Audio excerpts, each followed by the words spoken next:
果然係去到 hybrid 你就爭住嚟揸先。我係 hybrid 小王子嚟嘅。咦，又多個新朵咯，係咪23？係差唔多。我真係好耐冇入油，真係衰。即係好似啲炮谷喺個鑊面嗰度咧，但係又跳唔走嗰啲咧，嗰啲咧。嗱，香港豐田代理入咗部新車 Corolla Cross， 大家有冇印象 Corolla 喺邊一年喺香港停賣咗咧？嗱，我就知答案啦，大家留言講下啦。嗱，講翻呢部 Corolla Cross 啊，咁係 Corolla 咁多年以嚟啊第一部嘅 SUV 嚟嘅。2020年喺泰國首先出現。咁跟住就東南亞、大陸啊、歐洲都出現，而家到香港啦。我諗你都估到㗎啦，即係呢架車嘅大細咧，大概就係介乎 CX-5 同 RAV4 之間啦。咁但係個底盤咧係 TNGA 裏邊嘅 GAC 嘅底盤，簡單講其實同 CX-5 係同一個淵源嘅。咁豐田嘅新車好多人關心個設備夠唔夠多嘅，咁而家我逐一數俾大家聽。嗱，數到原廠嘅設備咧，最矚目就係呢一張原裝皮凳啦，原廠廠嘅皮凳嚟話，電動係司機位先有嘅。音響咧就係8寸嘅 touchscreen， 都係原廠嘅，同以前好唔同嘅喎，仲可以 connect Apple CarPlay 嘅。軚盤嗰度好多掣嘅，咁你就見到係有啲主動安全系統喺度噶啦，防過線啊，主動式嘅巡航啊，咁軚盤都有發熱嘅，座位又有發熱嘅，儀錶咧就係12.3寸，喺呢架車嘅 size 嚟講算幾大嘅。落嚟啦。就係有無線充電啦，有4個 Driving Mode 啦，純電啦、Eco 啦、Normal 同埋 Power 嘅。你見到個 Hold 掣即係自動手掣嗰啲咯。嗱，再睇下周圍啦，大天幕啦嚇，天窗，10個氣袋，仲有 Parking Sensor 嘅前後啦，包埋個360鏡頭啦。咁車外邊有幾多嘢咧？嗱，18寸 Tiling 啦，都相當大下嘅。咁 LED 頭燈啊。電嘅尾門啊，仲可以腳踢啊，相對嚟講係相當齊嘅設備嚟嘅。其實咧呢架 Corolla Cross 咧最大嘅重點就係佢個引擎，因為佢用嘅 Hybrid 系統係第5代嘅系統，應該喺舊年年底就係正式推出，擠落去量產車裏邊嘅。講到 Hybrid， 當然要揾阿龍 Sir 一齊試啦。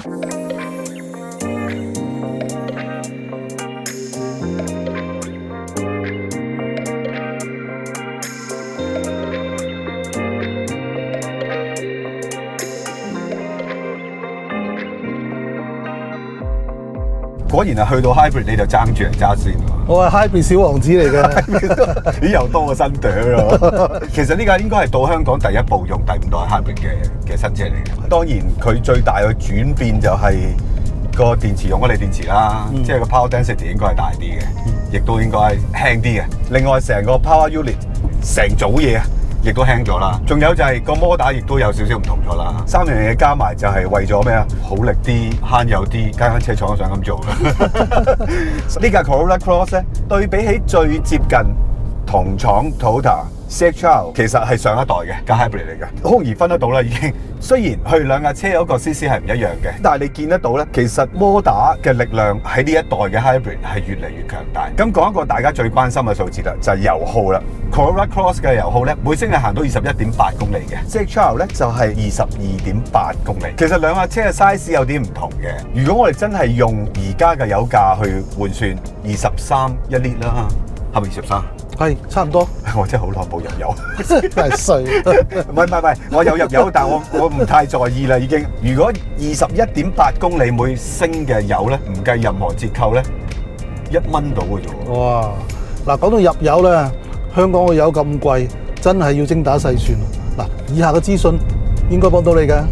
大新銀行全新賣 Auto 車主信用卡，無阻體驗，超爽體驗停不了。呢張卡養緊車嘅一定啱用，佢全方位，任何時候照顧車主嘅需要。嗱，作為車主最大嘅日常開支就梗係入油泊車啦。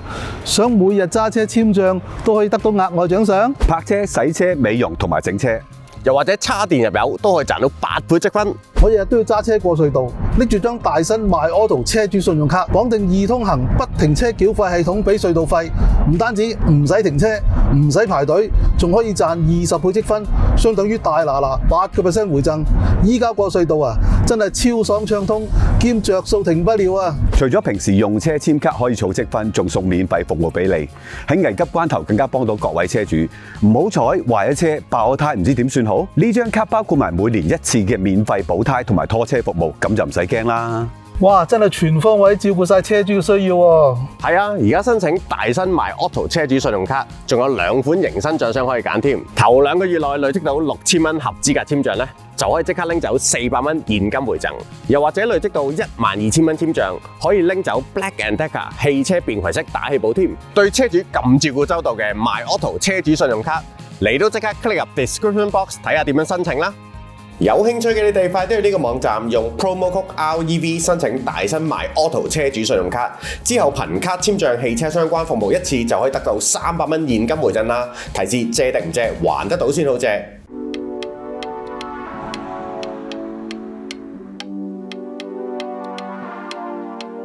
其實豐田嘅 hybrid 咧，佢個 power split device 一路都係好好咁樣分配引擎嘅動力，要嚟直接驅動個轆啦，同埋發電啊、回叉咁之類。但係最近呢幾年咧，就競爭對手多咗，咁競爭對手通常都係用串聯 hybrid。係啊，咁串聯 hybrid 嘅特色咧就係個摩打仲勁過個 engine。喺起步嘅時候咧，會有一個差別，即係摩打大起步一定着數。因為豐田嘅 hybrid 咧就係起步嗰一剎那都依然係靠個摩打嘅，engine 未參與。係啊，咁所以我相信啊，嗱我估咋今次嘅改動咧係2方面啦。第一就係用一個勁啲嘅摩打，令到咧原本係吃虧嘅起步嘅動態咧，嗱一次過追翻翻嚟啦。咁你用咗個大摩打嘅話咧，咁啊梗係要多啲電啦。係啊，跟手啊用埋個鋰電。咁鋰電咧嗰個能量密度高咁多咧，就令到個電個容量咧係比以前多成倍，但係個重量咧又比以前咧輕咗幾廿公斤。一舉兩得。其餘嘅 hybrid 系統咧，基本上個原理係大同小異嘅。最主要都係靠進一步嘅微調啊，不斷將唔同嘅場景嘅應變方法咧寫得更加仔細啊！以前嗰啲 hybrid 咧，可能咧係有轉波撥片啊，或者好似我架咁有個 S 波啊，你落斜路啊或者需要加速啦，你可以掹支波棍啦。而家咧佢係用一個所謂駕駛模式咁去做，咁你就可能覺得，因為駕駛模式會唔會係個反應好似要論盡啊，要揾個掣啊，冇撥波棍咁直接啊？其實佢嗰個車嗰個智能咧，已經幫你喺有需要嘅情況之下，係已經轉咗波啊！落斜路，發覺佢叉電叉到滿嘅時候咧，個 regen 叉電咧已經再幫唔到你嘅時候咧，佢自動都已經幫你落咗一個低啲嘅波。係啊，所以你會聽到咁呢啲以前嗰啲係用人手做。咁另外有咗大啲嘅摩打咧，起步有好有趣嘅感覺啊，好似揸架有 torque converter嘅自動波。係啊，知啊，第一腳有會湧嘅湧喎。因為你要忍一個油門先，因為佢真係好湧啊。同埋由於個摩打佢工作時間長啦，引擎介入咧係唔會咁早啊，即係唔同以前嗰啲咧，基本上個車喐，除非你係縮油門嘅啫。只要你再撳住個油門嘅話咧，個 engine 就要幫手啊。而家呢一代咧就係個摩打夠力咧，佢可以做嘢做耐啲。咁於是乎個 engine 遲啲介入咧就會順暢啲咯，即係唔會咁突兀咯。頭先你講到用勁啲嘅摩打啦，又電嘅 power density 又大咗啦。會唔會 voltage 都唔同咗啊？會㗎，因為廠方話今次最大嘅改進咧就係用咗個更加 compact 嘅摩打。係啊，但係馬力又大咗又 compact 咗。點解做得到咁咧？俾多啲電。俾多電冇錯，但係咧係要增加個電壓先可以做細啲個摩打嘅。因為你俾多啲電，電流大咧，電線粗，個摩打會更加大噶嘛。咁所以呢個亦都係點解選擇用鋰電咧？因為鋰電嗰個 voltage 係高啲噶嘛。譬如呢一個應該大約係600零伏咁上下啦。但係如果用翻傳統嘅 nickel metal hydride 嘅電池咧就得200零伏嘅啫。哇，爭好遠。係啊，所以你打開頭冚咧，見到嗰條電線都冇上代嗰啲 hybrid 咁粗嘅，因為個電流細咗啊，電壓高咗。唔怪得咧，即係廠方嘅資料都有提到嘅，成個 control unit 嘅重量都係輕咗嘅。同埋個電池大有好處咧，因為以往嗰個 lithium 金屬電池咧好容易叉滿。咁好多時候咧，譬如你喺 highway 嗰度做嘢咧，其實嗰部 engine 嘅力量係有剩嘅。咁如果你個電池有位儲埋佢就會有着數咯。好啊，到我揸下路又。好啊，試下。雖然你係小王子，都要讓位俾我。嗱，我哋做咗一個好粗疏嘅測試嘅。呢架車9點幾喺元朗屏山揸過嚟大帽山，咁就一路都基本上係冇熄過嘅，冇熄過偈嘅。除咗食飯，我半個鐘。我哋基本上係唔停咁樣上山落山，停低嘆冷氣。係試下咁嘅 loading 之下，其實真係好做出幾多個油耗咯。而家我揸住呢架車咧，電嗰個持久力係比之前明顯嘅。換轉對一般人嘅好處就係、好多時候嗰個銜接就好似你所講啦，佢個電再推順呢架車嘅時候，個引擎一着嘅時候，佢個 loading 再細啲，就唔使話遇到某啲情況，可能個電因為個 program 嘅問題，佢嘅引擎一定要着。以前可能某啲情況有啲銜接上嘅，你感覺到引擎出呢架，我有時候真係唔覺嘅引擎出啊，因為佢個電真係幾 capable，我覺得有時候有啲上斜位咧，我見你仲未着啊，正常應該着噶咯喎，個 engine，因為佢個電真係有咁嘅力量，摩打有咁嘅扭力，咁亦都 program 俾佢做呢樣嘢。嗱，譬如而家呢啲有 loading 40幾上緊斜，差唔多50公里時速啦，引擎聲真係超細。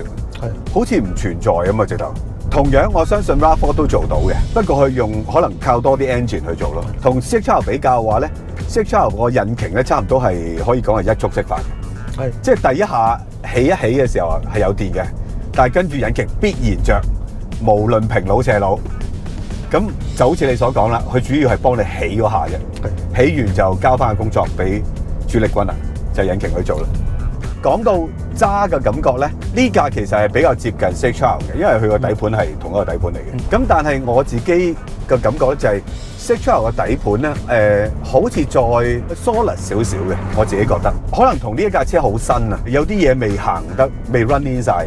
咁所以而家呢一刻揸咧，我就覺得佢喺一啲路面粗糙嘅時候咧，有啲微細嘅跳地嗰種感覺啊。你覺得個 unspun weight 好似好大咁樣，即係好似啲炮谷喺個鑊面嗰度咧，但係又跳唔走嗰啲咧，嗰啲咧就係呢種感覺啦。佢啱就填補咗 RAV4 同埋 CX-5 中間嘅空檔。即係你知道而家全世界賣車嘅市場咧 ，SUV 係佔一半。用 Corolla 呢個 size 做一個 SUV 咧，本身就係一個好多人會好有興趣嘅 package。比較入屋少少咯，呢個 size 啊，同埋佢成個造型係矮身少少嘅，唔係傳統嗰種牛高馬大嗰種 SUV， 而係介乎 station wagon 介乎 SUV 之間，冇咁漏爆咯。我亂咁撳啦，撳個 power mode 出嚟啦。power mode 再個油門再輕快啲，再輕快啲，再敏感啲嘅。